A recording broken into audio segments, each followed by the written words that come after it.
मित्रांनो, अनेकदा पालकांना स्वतःच्याच मुलांवर पोलीस केस करण्याची सुद्धा वेळ येते। म्हातारपणी जवळ साठवलेली पुंजी पोरांनी हडप करून राहायला जागा सुद्धा न देणे हे पाहणे आणि सोसणे तितकेच वेदनादायक ठरते। शिवाय मुलांविरुद्ध लढण्याचा स्टॅमिना आणि इच्छाही दोन्हीही उरलेले नसते। मित्रांनो, अनेकदा असे दुर्दैवी पालक आपण हालाकीच्या परिस्थितीत जगताना बघतो। भारतीय राज्यघटनेची जी मार्गदर्शक तत्वे आहेत त्या तत्वांतर्गत राज्याने वयोवृद्ध नागरिकाची काळजी घेतली पाहिजे। त्यांचे सामाजिक अधिकार कसे सुरक्षित राखता येतील यासाठी राज्याने प्रयत्नही केले पाहिजेत। या संदर्भात काही कायदेही केंद्र सरकारने पारित केले आहेत, म्हणजे स्थापित केले आहेत। परंतु हे कायदे पाहण्यापूर्वी आपण ज्येष्ठ नागरिकांनीही काही मूलभूत गोष्टी पाळल्या पाहिजेत की या मूलभूत गोष्टी कोणत्या आहेत ते आपण आधी पाहणार आहोत। त्याआधी तुम्ही जर आपल्या चॅनलवर नवीन असाल तर चॅनल सबस्क्राइब करा, शेजारील बेल आयकॉन प्रेस करून ऑल नोटिफिकेशन सिलेक्ट करा, म्हणजे गव्हर्नमेंटचे असेच नवनवीन अपडेट तुमच्यापर्यंत रेग्युलर पोहोचत राहतील।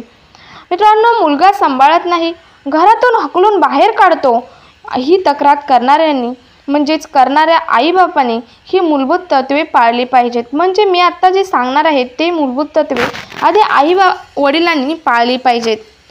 पहिलं त्यातील मूलभूत तत्व आहे ते म्हणजे तुम्ही तुमच्या नावावर काढलेल्या बँकेचे लोनची कागदपत्रे तसेच बँकेचे हप्ते असतील, स्वतःच्या अकाउंटमधून भरलेल्या पावत्या असतील, सोन्यासारख्याच मौल्यवान आहेत, त्या मुलांपासून जपून ठेवा।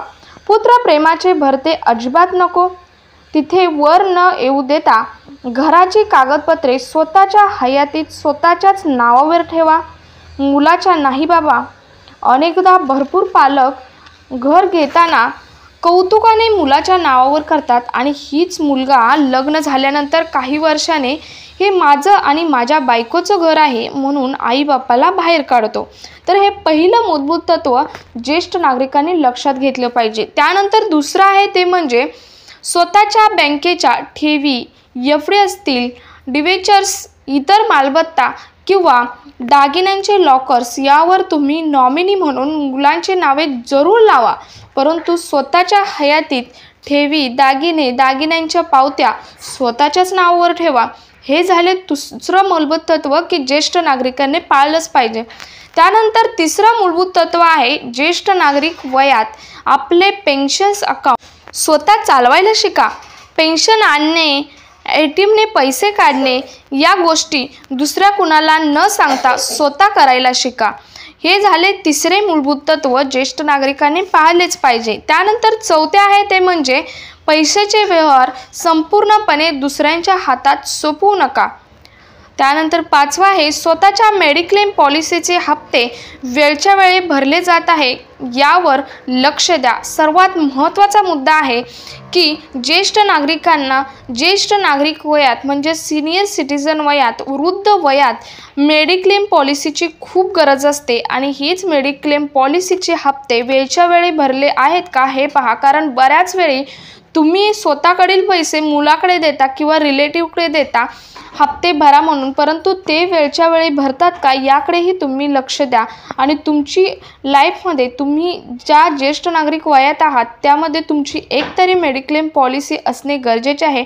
तुम्हाला जर मेडिक्लेम पॉलिसीबद्दल काही हेल्प हवी असेल, मदत हवी असेल, काही क्वेरी असतील किंवा तुम्हाला तुमच्या या वयात ही मेडिक्लेम पॉलिसी काढायची असेल ज्येष्ठ नागरिक वयात, तर मी माझ्या स्क्रीनवर जो नंबर दिला आहे त्या नंबरवरती कॉल करू शकता आणि तुम्ही तुमची पॉलिसी काढू शकता किंवा आहे त्या पॉलिसीत जर काही क्वेरी असतील तरीही तुम्ही तो डाऊट दूर करू शकता। मित्रांनो, यातून जर घर मुलामुलींच्या पैशांच्या असेल तरीही आपल्या वृद्ध आईवडिलांना सांभाळ करण्याचे कर्तव्य मात्र नाकारू शकत नाहीत मुलं मुली, आणि यालाच मदत करतात ते दोन कायदे म्हणजेच ॲक्ट। पहिला आहे तो म्हणजे maintenance and welfare of parents and senior citizen act 2007। आता हा ॲक्ट मी डिस्क्रिप्टिव्ह व्हिडिओ या ॲक्टबद्दल बनवला आहे, त्याची लिंक मी माझ्या डिस्क्रिप्शन बॉक्समध्ये देणार आहे, तेथे जाऊन तुम्ही डिस्क्रिप्टिव्ह व्हिडिओ पाहू शकता। आणि दुसरा ॲक्ट आहे तो म्हणजे घरगुती हिंसा कायदा 2005 म्हणजेच domestic violence act 2005, criminal procedure code कलम 125 या कायद्याअंतर्गत आई वडील आपल्या मुलांपासून मेंटेनन्स तसेच प्रोटेक्शन क्लेम करू शकतात।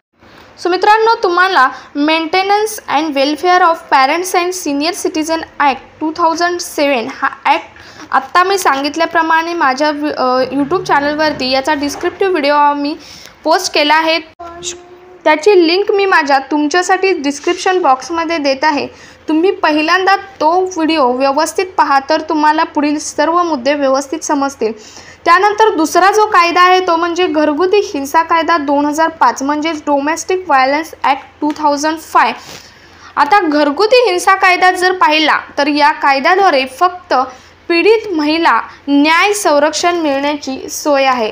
या कायद्याच्या आधारे महिला तिच्या अथवा तिच्या मुलांविरुद्ध होणारे अत्याचार हे नक्कीच थांबवू शकते।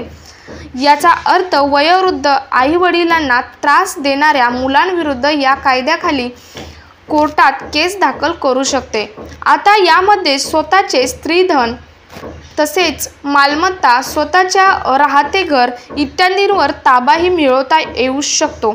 मित्रांनो, कौटुंबिक हिंसाचार प्रतिबंधक कायदा अंतर्गत कुटुंबातील कोणत्याही पुरुष नातेवाईकांकडून जर स्त्रीच्या शारीरिक, मानसिक, आर्थिक, सामाजिक छळ होत असेल तर संरक्षण मात्र मागता येते।